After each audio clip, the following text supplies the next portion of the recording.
女人竟然跟闺蜜的弟弟谈起了地下恋爱。真雅在公司的人都下班之后，就在办公室里跳起了热舞。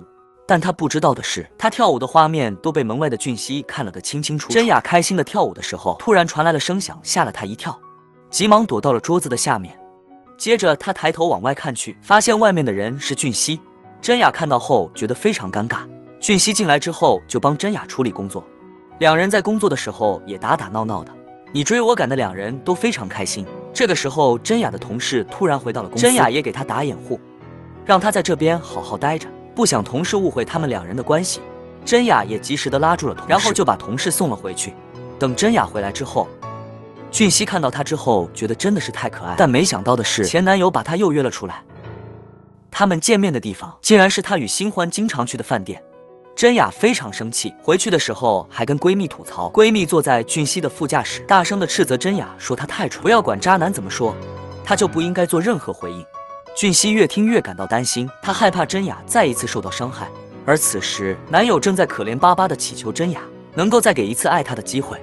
但是此情此景让真雅想起了男友和新欢约会的画面，她再也无法容忍。真雅愤怒离席，而男友却追上了一把揪住了她。真雅觉得她越来越不可理喻，于是气冲冲地转身离开了现场。工作的压力和感情的失败让真雅一头昏睡在了车里，而这一切正好被路过的俊熙看到，他默默地在外面守候，直到真雅醒来的那一刻。两个人没有过多的语言，只是彼此相视一笑。他们再次相约来到餐馆，心里的郁闷使得真雅不停地喝着烧酒，她整个人显得黯然无神。俊熙壮起胆子问她是不是和男友已经重归于好。听到如此一说，真雅的怒火再一次爆发，责怪俊熙和她说话怪里怪气，让她总是感到浑身别扭。俊熙连忙向真雅道歉，因为他也发觉自己的话有失分寸。还好真雅宽宏大度，对俊熙言语上的失礼不再追究。此时窗外下起绵绵细雨，俊熙不顾一切地冲了出去。回来的时候，他的手里举着一把雨伞，鲜红的颜色就像两人之间的暧昧关系，让人心驰神往，还透着那种心照不宣的浪漫。雨越下越大，俊熙也情不自禁地搂住了真雅的肩膀。虽然天气有些虚寒冷，但是两人已经感受到了彼此的温暖。可浪漫过后，真雅回到家，居然发现男友正坐在客厅和父亲喝酒。她不顾母亲的拉扯，头也不回地走进了自己的房间。母亲随后也跟了过来，嘴里面依然是男友的各种好，其实还是不外乎男友的家境，让她在外面显得特有面子。可是真雅已经对这些说辞不厌其烦，而且她还认为父母不应该无节制的来干涉她的感情。于是她花里胡哨的把自己打扮一番，然后扭动着身体走出了房间。这一幕着实把三个人惊得不轻，男友瞬间更是不知所措。可是真雅并不想轻易的放过他。此时母亲终于知道这个男人也做了对不起自己女儿的事情，父亲甚至起身要痛揍这个小子。然而这时男友却反咬一口。弟弟带着俊熙走了进来，男友瞬间认出了他，做错了没有？所有人的目光投向了俊熙，而面对如此状况，俊熙又会如何回应？点赞关注看下集。30多岁的女人爱上闺蜜的弟弟，两人之间究竟会擦出怎样的火花？真雅是一个咖啡公司的采购员，生活千篇一律，百无聊赖。虽然有一个优秀家庭背景的男友，但是让她感到失落的是，男友此时跟她提出了分手，只因为两个人的感情淡如清水，激不起哪怕那么一点点的涟漪。虽然真雅万般不舍，但是她必须要接受这个事实，因为第二天她还要为了自己的生计忙碌的工作。然而一个人的突然出现，让她的脸上再次露出了笑容。这个人便是闺蜜的弟弟俊熙。真雅不禁又惊又喜，曾经的小男孩俨然变成了高大帅气的小伙。就是这次街头上的邂逅，把爱情种子埋在了两个人的心里。在共进晚餐的时候，双方都了解到对方依然单身。俊熙不再犹豫，牵起真雅的手，就像少年时调皮般的穿过了铁网。两人来到那个曾经的操场，看到正在谈情说爱的男女，已经长大后的他们也在这一刻都泛红了脸庞，让在不远处暖洋洋的灯光都似乎失去了些模样。然而还不知道真雅已经分手的母亲依然在真雅面前滔滔不绝地夸赞着男友。可是母亲话里话外不外乎就是男方的家境，让她在朋友面前特有面子。对此真雅感到不胜其烦。而让真雅更为惊讶的事情就是，她发现男友居然脚踏两只船。在找到渣男和新欢的位置后，她越想越气，找到保安要来男友的车钥匙，顺势把口红和丝袜丢在副驾驶的位置。不出她所料，新欢和男友两个大吵一架。尽管她成功报复了男友，但是作为爱情的失败者，她开始怀疑自己是否得到过真爱，甚至认为随便找个老实的男人结婚生子算了。就在他们喝得醉醺醺的时候，俊熙赶了过来，看着真雅那副落寞的样子，他既难过又很是担心，于是便主动要送她回家。在路上，真雅坐在副驾驶上哭成了泪人。曾经付出的真爱，她自认为是一段美好的时光，可是对于那个渣男来说，其实根本不值一提。渐渐的，真雅在俊熙旁边昏睡了过去。看着心爱的女人，俊熙突然有了一个大胆的想法，他拿出手机朝着真雅拍了一张照片，可咔嚓的声音却惊醒了他。真雅意识到自己被俊熙偷拍，追问者要删除刚才的相册，可俊熙像弟弟撒娇似的百般抵赖，真雅没有办法，只能任他胡作非为。然而没过多久，男友却把她堵在了办公室门口，纠缠不休地恳求真雅能够与他复合。看到这一幕的俊熙毫不犹豫地上前抱住真雅就要离开。还没搞清楚状况的男友一脸蒙圈，质问真雅这个男人到底是谁。还没等真雅开口，俊熙就拨通了警局的电话。这波操作直接把男友吓跑，这让真雅瞬间感觉到这个曾经的小弟弟真的长大。30多岁的女人爱上闺蜜的弟弟，可是她却遭到了前男友的胡搅蛮缠。因为这个渣男无耻到了极点，他不仅出轨在先，而且还反过来倒打一耙。看到心爱的女人被用力拉扯，俊熙忍无可忍，冲上去就揪住了他的领带，直接将李奎明一把拽到了外面。盛浩也紧随其后跟了过来，李奎明毫不示弱，上前就要和俊熙干架。俊熙也对他不再客气，将他出轨的事情全部告诉了盛浩。盛浩有点不敢相信，而李奎明却装出了一副被冤枉的样子。最后真雅和母亲搞得不欢而散。在冷静过后，真雅对俊熙被无辜牵连深感内疚，于是便给俊熙打去电话，可是那一头始终没有人应答。真雅不放心，独自一人来到俊熙所在的公寓，可是打开门的竟然是闺蜜。谨慎真雅手足无措，唯有谎称是找她喝酒来消遣时光，一直到了第二天她才见到俊熙。海盗面明却表示他自己不可能和李奎明复合，但是李奎明却不这么认为，他甚至没皮没脸的找到了锦善。这一幕正好被真雅看到，而且真雅对他的所作所为非常的生气。但是此时李奎明已经失去理智，真雅终于下定决心和李奎明分手，因为他已经厌恶曾经的那一个只会围绕男友转的自己。可是面对失败，李奎明依然还是心有不甘。虽然真雅认为他与李奎明已经结束，但是母亲还是不断的追问他们两个人能否重新开始，毕竟对方的条件比真雅好的太多。这些话让真雅对母亲大为恼火。而此时俊熙也从姐姐的口中得知，那晚真雅来过家里找他。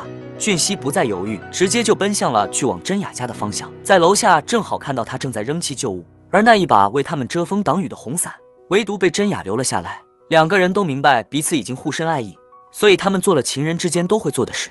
俊熙买好电影票，这是在恋爱时必须要经历的事情。可是进去后才发现，情侣们都在做一些不可描述的勾当，两人都不好意思的把眼睛瞄向对方。还好电影很快就结束，他们随后来到小吃街，走到一个画像的摊位。俊熙情不自禁的给真雅画起了画像，同样真雅也很开心的配合着。然而真雅最后却发现，俊熙把自己画成了一个滑稽的形象。真雅满嘴的抱怨，可是脸上却高兴的像花开了一样。两人感情迅速升温，而且从不玩游戏的真雅也开始和俊熙一起玩得不亦乐乎，并且还天天抱着自己的画像，一个人坐在沙发上痴痴的傻笑。而俊熙也没有闲着，他又重新给真雅画了一幅素描。自此真雅的心情不再低落，在同事面前也开朗了起来。但即使如此，在两人之间的那一层窗户纸，他们都不敢去轻易的戳破。也许是世俗的眼光，也或许是太熟悉的缘故，每次要去表达爱意的时候，他们都格外显得小心翼翼。直到在一次聚会上，俊熙说出了自己有心爱的人时，真雅才悄悄地握住了他的手。点赞关注看下集。女人在桌子底下偷偷地牵住了男人的手，真雅这个突然的举动让俊熙心跳加速，不知所措。但是在同事面前，他只能假装镇定，回过身后反手就用十指紧扣作为对真雅的回应。两人终于用这样特殊的方式捅破了隔在他们之间那一层薄薄的纱纸。聚餐结束后，俊熙找了一个借口和真雅单独来到了一条僻静的巷子，他们彼此注视着对方，相互责怪着刚才的动作让其紧张。可俊熙却话锋一转，此时两人都不再躲闪，彼此都心照不宣地拉住了对方的手。30多岁的女人再次恋爱，此时的智商简直就像一个孩子。她躲在一个黑暗的角落，然后打电话给俊熙，佯装害怕，实则只是在俊熙找她的时候假装鬼怪吓唬一下他，而且在诡计得逞时还忘不了疯狂地调侃一下对方。可受到了伤害的俊熙却拿他没有一点办法。虽然此时两个人有说有笑，但是他们还不想过早的公开关系。即使在卿卿我我的时候，只要看到熟悉的朋友，两人都会慌忙地放开对方的手，然后刻意地保持着一定的距离。而这时，真雅的父母也在为女儿和李奎明的感情争执不休。而且这时的李奎明并不甘心失败，他再一次找到真雅，用死缠烂打的方式祈求复合。真雅不想再和他废话，起身就要离开，可李奎明却一把抓到他，丝毫不给真雅反应的时间，冲上前就要强行的拥抱，甚至把嘴都凑上去打算强吻。真雅只能死命反抗，就连衣服都被李奎明撕扯了下来。还好有一个泡沫吹平，让李奎明被迫停了下来。真雅大骂李奎明的行为无耻下流。在李奎明被迫离开后，得到了消息的俊熙和金善赶了过来，看到被搞得狼狈不堪的真雅，俊熙火冒三丈，恨不得马上找到李奎明把他教训一番。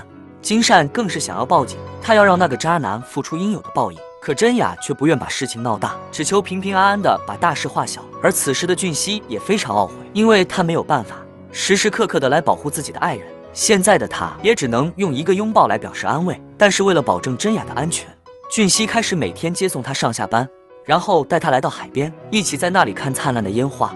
也就是这个时候，两人第一次拥抱，彼此亲吻了对方。真雅的心情也渐渐的好了起来。不料这天亲密的两人被邻居看到，而且没过多久，母亲也知道了此事，于是便在真雅面前提议请谨慎和俊熙来家里吃饭。而真雅对母亲的反常感到震惊，她本想直接拒绝，可是最终还是拧不过母亲的大腿。而得到此消息的俊熙却爽快地答应了下来。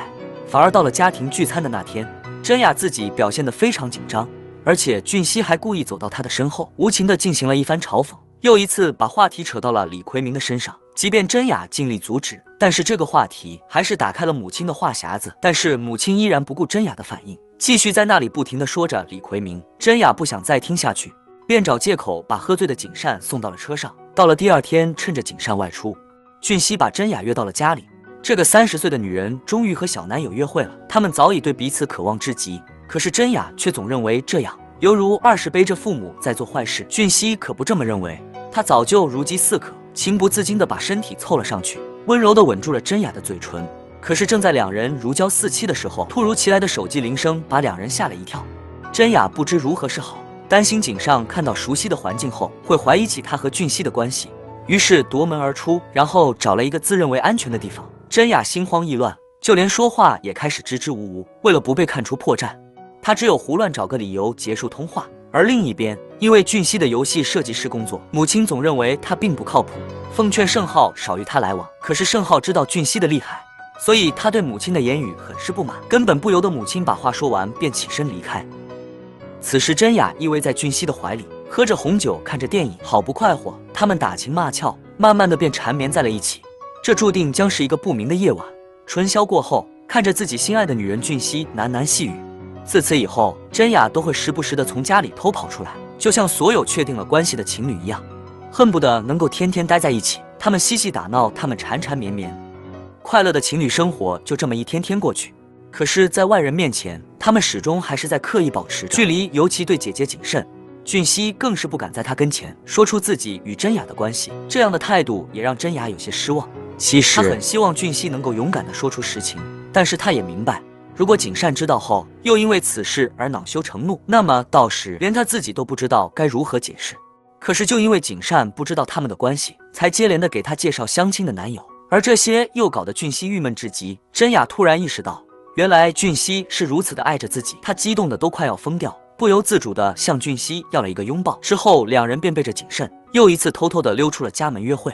迎着路边黄色暖洋洋的灯光，四处都弥漫着恋爱带来的味道。两人手拉着手，好像此时整个世界都属于他们。可是李奎明并没有死心，依然对真雅纠缠不休。他把一束鲜花送到了真雅的公司，而且此事还引起了同事们的围观。当真雅得知后，来到公司，愤怒的想把鲜花扔掉，可是他却发现鲜花已不见踪影。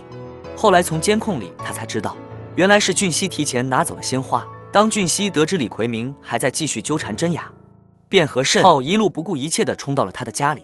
而且更让他们愤怒的是，李奎明的电脑里全都是对真雅的回忆。俊熙和盛浩忍无可忍，对李奎明就是狠狠的一顿抗揍，然后把他的电脑和手机砸了个稀碎。面对这两个年轻人，李奎明根本没有招架之力，只能躺在地上连连惨叫。也就在同一时间，真雅来到了俊熙家里，可是并没有看到俊熙的身影。他打通井上的电话，想了解情况，可是万万没想到对方正在开门。真雅大惊失色，只能慌忙选择躲进衣柜。还好俊熙收到求助信息，及时赶了回来，急匆匆地把谨慎打发了出去。看着已经浑身吓麻了的真雅，俊熙只有紧紧地把她抱在怀里，轻声安慰。虽然两人在一起的时候非常快乐，但是这种不敢告人的爱情，他们两人又能够坚持多久？点赞关注看下集。这个30岁的女人和小男友约会后被父亲发现了，但因为男友是闺蜜的弟弟，所以对父亲她不敢说出实情。而此时母亲也听到了他们的谈话，打开门后就发现真雅一脸窘态，还好父亲帮忙胡乱找了一个借口，才把刨根问底的母亲搪塞过去。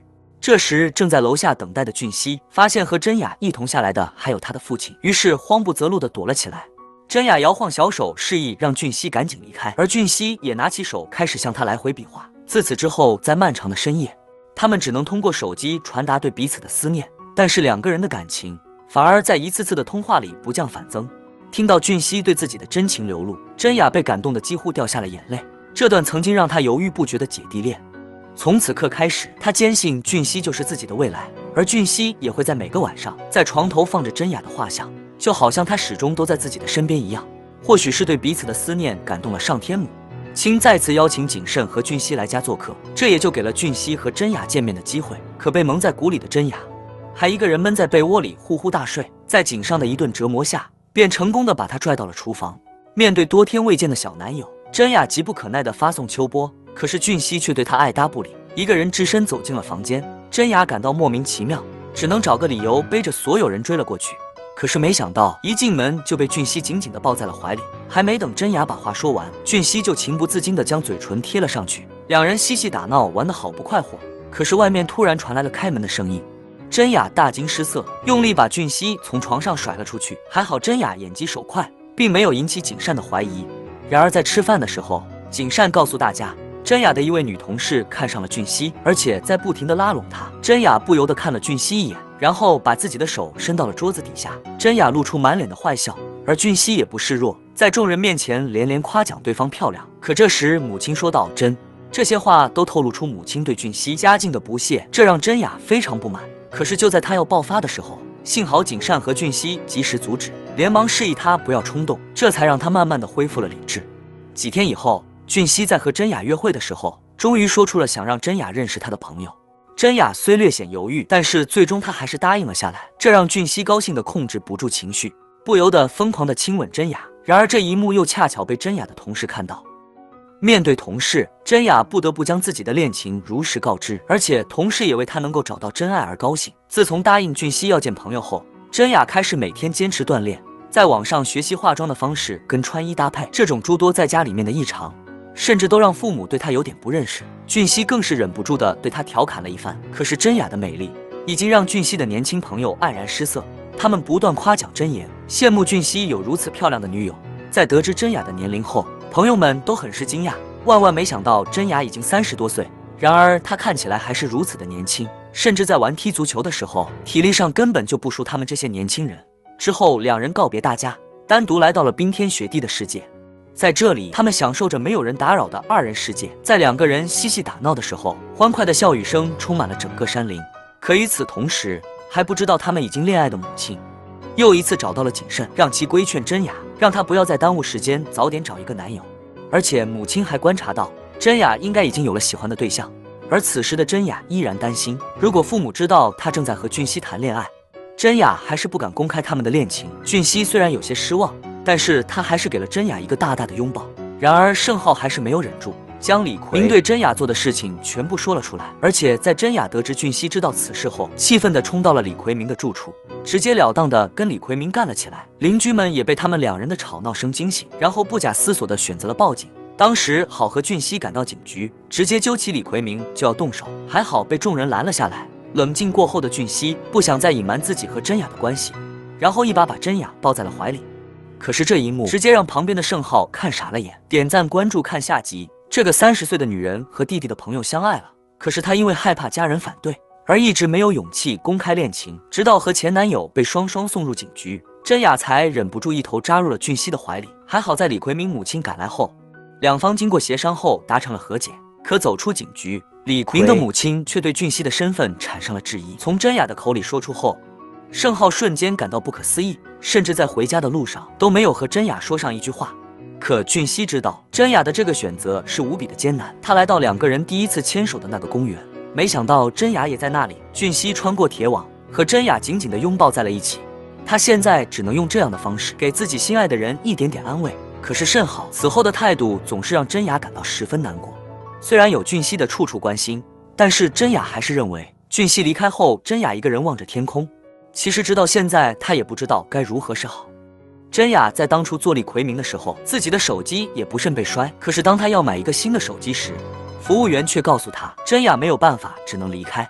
当俊熙得知后，担心自己联系不到真雅，然后提议给他买一部新的手机，但是终究还是被真雅拒绝。随后俊熙又提议饭后可以送他回家，可是真雅还是没有答应。然而俊熙还是追上了在等地铁的真雅，把自己的手机交到了他的手里，然后又恋恋不舍地目送着他回家。看着俊熙那可爱的模样，真雅忍不住地开始翻起了手机里的照片，两人一张张甜蜜的合影，让真雅幸福地露出了恋爱的笑容。也许这就是每个女人在恋爱中本该有的幸福。可自始至终认为自己被侮辱到了的李逵明，单独把真雅的父亲约了出来，而且还没当长辈开口，抢先指出了俊熙就是真雅交往的对象，而且还大言不惭要求真雅的父亲向他道歉。李逵明被父亲对得哑口无言，也只能无力地接受真雅和俊熙交往的事实，而真雅的父亲却陷入了纠结。虽然他可以无条件地支持女儿，但是与俊熙在一起，他反而却无法接受。也许是世俗的压力，也或许是俊熙的家庭条件，让他担忧自己的女儿将来是否幸福。他只能一个人喝着闷酒，直到这些烦恼的事情飘到九霄云外。此时俊熙也约到了盛好，而盛好心里对俊熙早已恨之入骨，他始终不敢相信自己的兄弟会喜欢上自己的姐姐。虽然盛好还是反对他们在一起，可是在他的内心其实已经开始在慢慢的接受这段爱情。而父亲看着忐忑不安的真雅，内心里也不由得心疼起来。因为更换手机的原因，真雅不得不再次找到李逵明。可刚上车，李逵明就开始不停地嘲笑他和俊熙。真雅不想和他纠缠，他只想马上把事情办完，赶紧离开。可是让他万万没有想到，李逵明竟然在马路上疯狂地飙车，根本就不顾及旁边真雅的安全。儿子是俊熙焦急万分，他现在有一种不祥的预感，因为从同事那他已经无法联系到真雅，于是迫不得已向善浩要到了李逵明的手机号码。可拨通后却传来了一声急促的轰鸣声，还好车子撞到路边的围栏后停住，真雅也没有大碍，她艰难地打开车门，从里面爬出来。当再次看到李逵明，真雅已经不再害怕，直接拉着他的手要再玩一次飙车。可被吓到的李逵明反而开始认怂，被扇了一巴掌后，李逵明瞬间安静了下来。而正要报警的俊熙此时接到了真雅打来的电话，他和李逵明已经被送到了附近的医院。当俊熙赶到后，第一眼便看到了正在做笔录的李逵明，他上前就要动手，幸好被警察拦了下来。俊熙再也无法忍受看不到真雅，他已经顾不上医生的劝告，一个人直接冲进了病房。真雅那楚楚可怜的样子让俊熙心疼地把她抱在了怀里。虽然两人已经认定了对方，可是真雅的母亲肯定不会同意，因为俊熙的原生家庭简直一团糟。他有一个不靠谱的父亲，在外面总是喜欢沾花惹草。他和俊熙母亲的争执，甚至让谨慎对婚姻都失去了信心，导致他如今都还一直处于单身。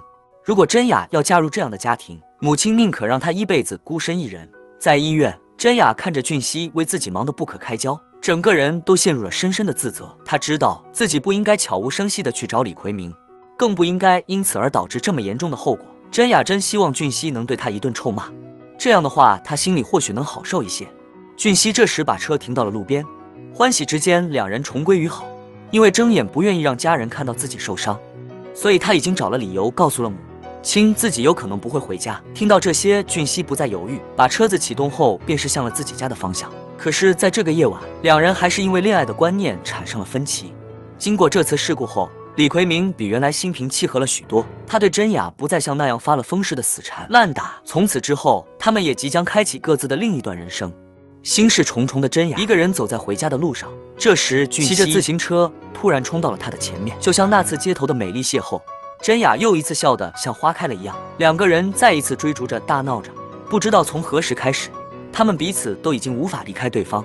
真雅更是从来都没有感到如此幸福，她在同事面前畅快淋漓地释放着自己，整个人都好像年轻了起来。直到自己醉意蒙蒙，这更是加深了他对俊熙的思念。于是不由自主的一个人来到了公司，看着自己的爱人努力工作，真雅不吵不闹，只是在一旁这么静静地注视着他。时间一分一秒的过去，真雅也渐渐进入梦乡，直到俊熙同时的出现，才打破了这一个宁静的夜晚。三个人都很尴尬，真雅更是羞涩的不知道如何是好，而俊熙也只能不停的解释着，还好同事是个开朗的人。真雅已经想通，她决定把自己和俊熙的事情告诉父母。可是，在征求甚好的一件事，还是遇到了阻力，真的被甚好奇的夺门而出。他坚信俊熙不会和自己分手，而且自己也不会离开俊熙。真雅辗转难眠，她始终不知道如何把此事告诉父母。然而，更让他们意想到，金善发现了俊熙给他画的画像，看来他们两人的交往真的到了必须要说的时候了。真雅泣不成声地跪在了父亲面前，她已经下定了决心，要把自己和俊熙的事情告诉父亲。然而，她却万万没有想到，其实父亲早就知道了一切。原来，李奎明当时为了报复他的薄情寡义，早就当着父亲的面，把他和俊熙的丑事一五一十地说了出来。虽然在李奎明面前，父亲选择了支持真雅，但是对于是否接受俊熙，父亲依然保持了沉默。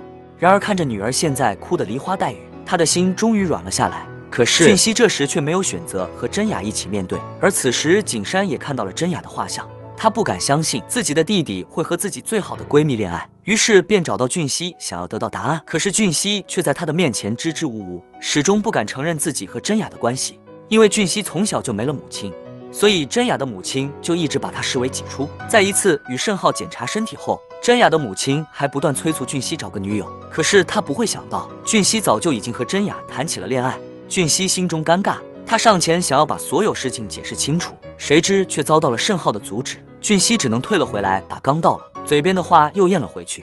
得知真雅在父亲面前大哭一场后，俊熙不由得发出感叹。俊熙突然感到自己心爱的人如此坚强，他简直已经被迷住了。真雅鼓足勇气敲响了景善的房门，而景善注视着门外的真雅，却始终不愿打开。俊熙焦急万分，冲出去想要和真雅一起面对。可是当看到景善气重重的出来后，他又不知所措的退了回去。真雅跟在景善的后面，当看到俊熙的时候，示意他不要出来，他自己会处理好此事。从小到大的闺蜜，这是第一次，两人的谈话中充满了火焰舞，一个是最好的朋友，一个又是自己最心爱的男人。真雅两个都不想放弃，但是秦善却对真雅的所作所为莫名其妙的有种被背叛的感觉，他整个人就好像处在窒息的状态。真雅和俊熙的事让他感到震惊，更何况俊熙不是别人，而是他自己的亲弟弟。金善不想再说下去，起身就要离开，真雅没有阻拦。他如今不用再顾及景善的感受，因为让他更难以放弃的是自己与俊熙的这段爱情。同时正在焦急等待的俊熙终于鼓足勇气打通了景善的电话，他表达了对真雅的喜欢，但更希望能够得到姐姐的祝福。金善透过窗子看到痛苦的真雅，虽然依然无法接受，但是内心却在慢慢的被两人的爱情融化。金善一个人来到了母亲的墓前，不由得倾诉着自己的烦恼，不知不觉间眼泪驸马撩他的整个脸庞。经过痛苦的抉择，他终于答应了俊熙可以同真雅交往。而俊熙在听到他的决定后，简直就像儿时一样，兴奋地把他抱在了怀里。可是这天俊熙在盛好房间的时候，母亲再次拿出了要给真雅介绍的对象照片。俊熙不想再继续隐瞒下去，于是一个人跪在了真雅母亲面前。可是他却支支吾吾的不知道如何开口，一直到真雅回家后也跪在面前，母亲才明白到底是什么情况，然后不由得一阵眩晕。在得知真雅和俊熙在一起后，母亲根本无法接受，但是又碍于情面，只能对着盛浩一顿仇骂，然后背着俊熙，严令盛浩今后不要再与其来往。痛了一鼻子灰的俊熙只好离开。对真雅，他感到非常抱歉，在没有商量的情况下，直接给他惹了这么大的祸事。俊熙的泪水止不住的在眼睛里打转，他实在不明白为什么真雅的母亲对他们两个在一起是如此的反对。而真雅返回家后，又一次跟母亲大吵一架。在老人的眼里，俊熙和盛浩别无二致，他就像自己的另外一个儿子。如果真雅和自己的弟弟谈恋爱，在外人看来简直就是一种让人不值的事情。母亲的倔强让真雅始料未及，她真的没有想到自己和俊熙的感情会遇到如此大的阻力。这个夜晚，两个年轻人都处于无助的状态，他们只有相互鼓励，相互安慰。当父亲得知母亲正在为真雅和俊熙的事情大动肝火时，自告奋勇地站了出来，要力挽狂澜。可是他确实高估了自己的地位，母亲一怒之下上前就要暴揍父亲，却不小心把自己弄得人仰马翻。虽然真雅精心照料后并没有大碍，可是母亲对真雅的抱怨依然不减，甚至父亲都被赶到了沙发上。即使如此，父亲还是劝说真雅不要去抱怨自己的母亲，他直接找到了景山。可在得知景山已经无奈地接受了此事后，不禁大发雷霆。可是让买礼啊！母亲平复情绪后，对谨慎晓之以理，动之以情，口口声声把俊熙当成了自己的儿子。可是，在每一句话里，又透露着对谨慎和俊熙家境的鄙弃，而谨慎也不敢反驳，他只能坐在对面默默地听着，直到真雅的母亲离开后，才一个人躲到了角落，伤心地掉下了眼泪。而此时，母亲又找到了真雅的父亲，反复地劝说他要帮着自己拆开这段丢人现眼的姻缘。真雅得知母亲的所作所为后，禁不住担心起了景善。他能够猜到母亲一定说了过分的话，于是便一个人来到景善家。在看到真雅的那一刻，景善所有的委屈都已烟消云散，在闺蜜面前带着眼泪又一次露出了灿烂的笑容。虽然父亲始终都在支持女儿的决定，但是他还是希望真雅能够与母亲和解，毕竟站在母亲的角度，他也没有什么错误可言。但是真雅却不这样认为，因为母亲已经干涉到了自己的爱情，真雅已经决定即使和母亲断绝关系，他也不会和俊熙分开。终于在和母亲大吵一架后，真雅选择了离家出走，然后高高兴兴地搬到了俊熙家里。但是让他万万想不到，母亲随后也追了过来。在爱情长出了萌芽的时候，任何人都没有办法能够轻易地掐断，而真雅的母亲却是不罢休。即便真雅为了躲避他来到了俊熙家里，母亲依然会冒着大雨紧随其后。他势必不会让女儿嫁入连他自己都认为是水深火热的家庭。俊熙看着门外，内心不免地开始紧张起来。他努力地平复着自己的情绪，安抚好真雅后，一个人走出了房门。为了不让真雅难堪，俊熙尽力把真雅母亲留在了门外。他答应会让真雅尽快离开，无论真雅的母亲怎样硬闯，都没有办法推开俊熙。两人相识了许久，真雅的母亲最后终于退让一步，转身离开。俊熙走进房门，慢慢地来到衣柜前，或许是委屈，也或许是自责，他强忍着眼泪打开了衣柜，然后紧紧地把真雅抱在了怀里。但是两人没说上几句话，真雅就急忙地离开了俊熙家。可是他们并不知道，其实真雅的母亲本就没有走远，而是躲在了角落，静静地注视着他们。等到真雅离开后，他便站在门前，一直等着俊熙回来。两人进到房间后，俊熙便跪倒在地。可是真雅母亲根本不由分说，直接狠狠地给了俊熙一巴掌。与此同时，离开后的真雅给俊熙打去了电话，可是对面却迟迟没有人接听。对于真雅母亲的强硬，俊熙丝毫没有放弃和真雅交往的打算。他知道自己有很多不足，所以在大家的面前，他总会表现出最好的一面。他哀求真雅的母亲能给他一次喜欢真雅的机会，而真雅母亲也终于说出了他的心里话。其实说来说去，母亲还是看不起俊熙的身世，他那糟糕的原生家庭。如果同意他和真雅交往，那么对女儿来说就是一种负担。站在母亲的角度，她不可能看着真雅往火坑里跳。但是即使如此，俊熙依然不为所动。无论真雅母亲说了什么，他都不会轻言放弃和真雅的爱情。然而开门的声音瞬间让他们两个人安静了下来。看到母亲也在里面，真雅大发雷霆，她再也控制不住自己的情绪，和母亲又一次发生了激烈的争吵，而母亲同样也失去了理智。还好俊熙挡在了真雅的身前，忍受母亲一遍又一遍无情的敲打，直到后来大家闹得不欢而散。可真雅母亲却不想就此罢休，为了能让两人分开，他甚至动了让真雅辞职的念头，而父亲认为他的这个想法简直不可理喻。可是说着说着，母亲却把矛头指到了父亲身上，认为是他的无能才让俊熙有了和他们家门当户对的错觉。听到这些，父亲也不再忍耐，站起身朝着母亲的脸就是一顿输出。而母亲为了不让真雅和俊熙见面，在下时时刻刻监视着真雅的一举一动，甚至在真雅不知道的情况下，托朋友为她安排了相亲。真雅不厌其烦甚好，也开始为真雅抱打不平。父亲也站到真雅一边，大声呵斥母亲。见此状况，母亲只能摔筷子走人。可是为了不让母亲生气，真雅还是不得已赴约了这次相亲。然而让她万万没有想到，这次相亲让谨慎撞了个正着。其实真雅也左右为难，一方是自己心爱的男人，另一方又是自己的母亲。她何尝不想有一个顺利的爱情？可是母亲对俊熙的家境始终不能释怀，真雅也只有顺她的意，假装相亲，才能让她对俊熙不再说三道四。可是景善并不理解，他依然认为真雅和相亲对象见面就是对俊熙的侮辱，而且真雅不会想到景善就坐在他跟相亲对象的对面。而更让真雅尴尬的是，景善这次来居然是要见他和俊熙的父亲，而且俊熙的父亲还恰恰认出了真雅。真雅也只有起身打了招呼。后来心情郁闷的景善和父亲大吵一架，而真雅的脸色也愈加凝重。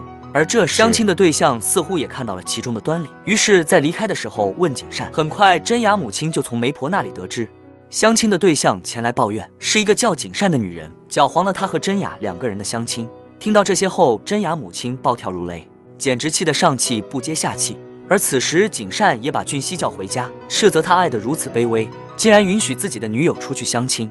然而，俊熙依然相信自己所爱的人，他希望景善不要过多插手自己的感情。为此，两人大吵一架。另一边，在景善离开后，俊熙的父亲坐到了真雅跟前，询问俊熙交往的对象到底是谁。原来他还不知道2个人正在恋爱。真雅支支吾吾，根本就不敢透露俊熙的女友就是自己。男人为了自己心爱的人委曲求全，而女人却为了安慰母亲，背着男友前去相亲。这样的爱情到底能够坚持多久？2个人都陷入了迷茫之中。直到外面下起大雨，俊熙才发现真雅蹲在自己家的门口。他知道自己犯了一个很大的错误，本以为只要让母亲称心如意，母亲也就不会再强迫自己做任何事情，但始终还是自己想的太少。从看到景慎的那一刻，他就明白当时就不应该答应母亲相亲。看着伤心的真眼，其实俊熙早就原谅了他所闯的祸事，2人和好如初，就像是小时候嬉戏在大雨之中。他们相互追逐，相互亲吻。看着已经转身离开的真雅，一动不动的俊熙站在原地，双眼充满泪水。就在不久前，俊熙看见真雅和自己父亲走在一起，他异常愤怒，试图让真雅离开。而躲在一角的他被父亲发现，父亲主动伸出手向俊熙问好，可是俊熙根本理都不理。真雅劝说俊熙冷静下来，俊熙不再废话，扭头离开。他对父亲如此痛心，就是因为父亲的所作所为，让他的原生家庭被外人指指点点。俊熙始终难以释怀，而父亲和真雅聊天后，也猜到了他和俊熙2人正在交往。可是，在真雅的言语中，父亲也能隐隐约约地感觉到，真雅的父母对他们的感情或许并不支持。而此时的俊熙早就一个人喝得烂醉，还好在景善的帮助下，他才勉勉强强地回到了家。景善这时才看到有很多真雅的未接电话，在没有经过俊熙同意的情况下，真雅擅自和父亲见面，景善也是大为恼火。其实真雅也只是想通过自己的方式，能够缓和一下俊熙和父亲的关系，但是他却没有想到，最后反而却弄得恰恰相反。在地铁站里，一对甜蜜的小情侣让真雅想起了那晚俊熙匆忙赶来给自己送手机的情景。那时2人也是如此的恩爱，但是他没有想到，现如今2人的感情会遇到如此多的挫折。俊熙醒酒后，一个人来到母亲墓前，他真想获得哪怕那么一丁点的安慰，这样或许就可以解开他与父亲的心结。但是多年的怨恨怎么可能会那么容易原谅？即使真雅再怎么努力调和，他也不愿意低头。情侣之间开始起了性子，真雅认为俊熙的言语都是在指责自己，2人吵得不可开交。直到真雅愤怒的离开，俊熙才意识到自己所说的话有些不妥，这才赶忙追了过去。然而真雅这时却早已不见了踪影，即使他慌忙的打去电话，真雅还是选择了不予接听。而与此同时，俊熙的父亲把真雅的父亲约了出来，在2人回忆过去的同时，他们也谈到了2个年轻人的恋情。真雅的父亲予以否认，但是他支支吾吾，有些话始终有口难言。2人喝醉后又一同来到了真雅家，因为真雅的母亲对俊熙父亲抱有成见，所以在看到这种情景后，更是让他暴跳如雷。但是因为喝了酒的原因，真雅的父亲支棱了起来，真雅的母亲被气得脸色发青。但是面对已经喝酒的老公，她又对其无可奈何。真雅父亲已经嗨得不行，拿出了家里珍藏的82年韩国烧酒，坚持要和俊熙父亲再来一次一醉方休。与此同时，景善也告诉了俊熙真雅要见父亲的真实原因。原来从头到尾都是自己误会了真雅。而此时回到家的真雅，在看到俊熙父亲的时候也大吃一惊，可是母亲却像是看到了救星。然而话还没说完，外面就传来2个父亲激烈的争吵声，他们2个扭打在了一起。真雅和母亲用力把他们分开之后，真雅父亲在地上昏睡了过去，而俊熙父亲也指着3人说道。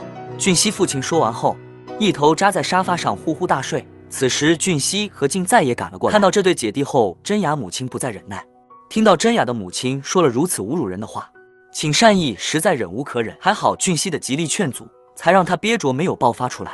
但是真雅的母亲依然得寸进尺。这一刻，所有人都安静了下来。2个人的爱情还会继续下去吗？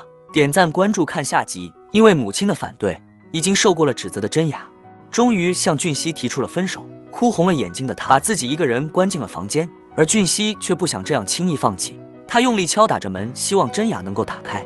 可是母亲依旧百般阻挠。眼前的情景让俊熙父亲终于明白是自己妨碍了2个孩子的爱情。他没有说任何话，只是在谨慎的陪同下默默地离开了真雅家。在回到酒店后，一个人坐在沙发上，忍不住掉下了眼泪。真雅躺在床上辗转难眠，她真的不知道该如何面对这段感情。可是思来想去，她还是鼓足勇气拨打了俊熙的电话，让俊熙万万没有想到，真雅已经在他的家门口恭候多时。虽然内心有说不出的喜悦，但是俊熙还是想装着生气的样子，教训真雅不应该给他说出那种分手的话。真雅不停地说着对不起，然后撒娇般地钻进了被子里面。这么无赖的真雅让俊熙无可奈何，可在他把被子掀开后，却看到了真雅满脸都是泪水，这让俊熙心疼不已。2个彼此相爱的心又一次紧紧抱在一起。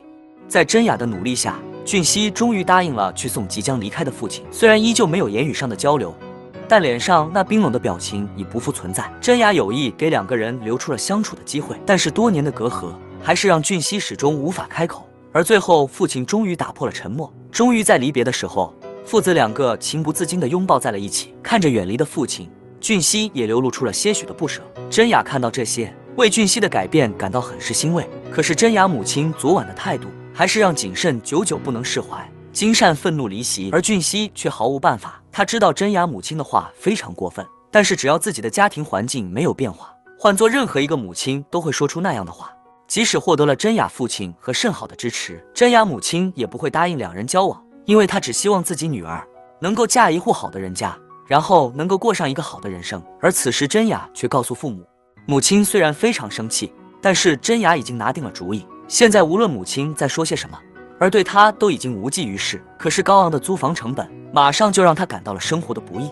真雅对俊熙的提议很是意外，她也知道这何尝不是一个让她逃离现在困境的办法。然而真雅却不想用这种方式来面对她与俊熙的这段感情，她只好找到谨慎求助。虽然在得知俊熙的想法后，谨慎也大为惊讶，但是相较于这些，更让他失望的是真雅的态度。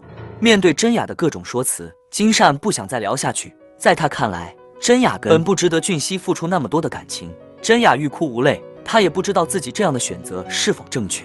而母亲却为真雅搬出这个家，整日躺在床上掉着眼泪。父亲在女儿空旷的房间里，也不由得感到了难过。而真雅却苦中作乐，她从来没有感受到过如此的自由。可是当俊熙得知后，对真雅擅自租房大为恼火，因为在他的计划里，真雅会和自己一路到国外生活。在俊熙的眼里，只要2地分居，2个人迟早会分手。他还是依然坚持让真雅跟自己离开。俊熙已经下定决心，他看着真雅的房间灯光依然，对于他们2个人，今晚必然又是一个不眠的长夜。在真雅生日的家庭聚餐上，本来高高兴兴的一家人，被母亲不是时宜的话搅得精神不明。他不仅给真雅提相亲的事情，还不时地挖苦着俊熙的身份。对于母亲的话，真雅确实也不想再听下去，她只有收拾好衣服转身离开。而母亲也并不后悔自己的做法。真雅从家里出来后，高兴地找到了俊熙。在这里，俊熙为她准备了一个浪漫的烛光晚餐，还给她戴上自己亲手挑选的项链。这一刻，真雅成了最漂亮的女人。可是这时俊熙突然说道，如果是以前的真雅，她会毫不犹豫地跟着俊熙离开，因为那时的她软弱胆小。现在的她却成长了很多，而这个让她改变的人就是俊熙。她已经思考了很久，决定不和俊熙一起离开，而俊熙也不再强求她尊重真雅的决定。这个30岁的女人和小男友分手了，因为2人多年异地恋，即使他们的爱情坚如磐石，也不得不让他们选择最终放弃了彼此。直到盛浩结婚这天，应邀回国的俊熙这才再一次远远地看到了真雅。然而旁边的新男友却正在猥琐地抚摸着她的脸庞，看着没有一丝快乐的真雅，俊熙心里五味杂陈。他不敢上前，却看到真雅转过了身。当2个人四目相望的时候，真雅反而慌张地把头扭了回去。原来此时的她已经不敢再去面对自己最爱的那个男人，而俊熙也是如此。即便从真雅身边走过，他也不敢上前，哪怕说上一句话。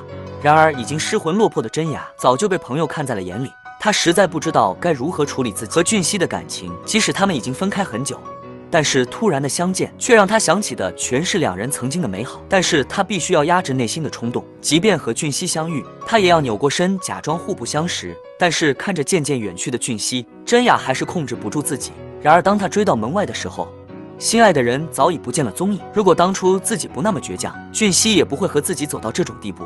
其实真雅早就知道，她根本忘不掉自己和俊熙的这段感情，即便嘴上死不承认，但是内心里一直保留着俊熙的位置。然而真雅母亲却认为，分开真雅和俊熙这一件事，她自己做的并没有错。而真雅其实早就厌倦了和男友的相处方式，与俊熙相比，男友除了工作，其实根本就没有把真雅放在心上。这种机械式的恋爱，真雅只是顺从了母亲的意愿，而她自己从来都没有感觉到快乐。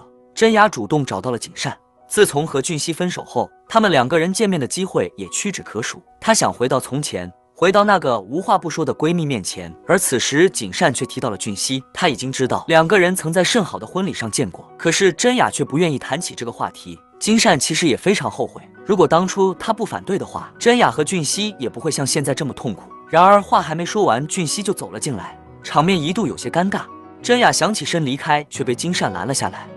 曾经相恋的两个人坐在一起，真雅希望俊熙能够与他像两人交往前那样相处，可俊熙却对他说，俊熙说话的口气让真雅知道俊熙对他很是失望。真雅希望这一切都能过去，可是俊熙却始终无法自拔，甚至在真雅离开后，他便萎靡不振。他根本无法做到把这一切当作都没发生过一样，而真雅又何苦不是如此？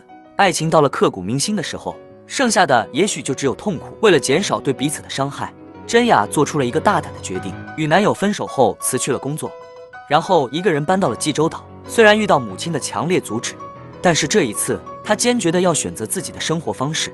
而另一边，当俊熙准备收拾东西再次出国的时候，真雅的一段录音让他突然安静了下来。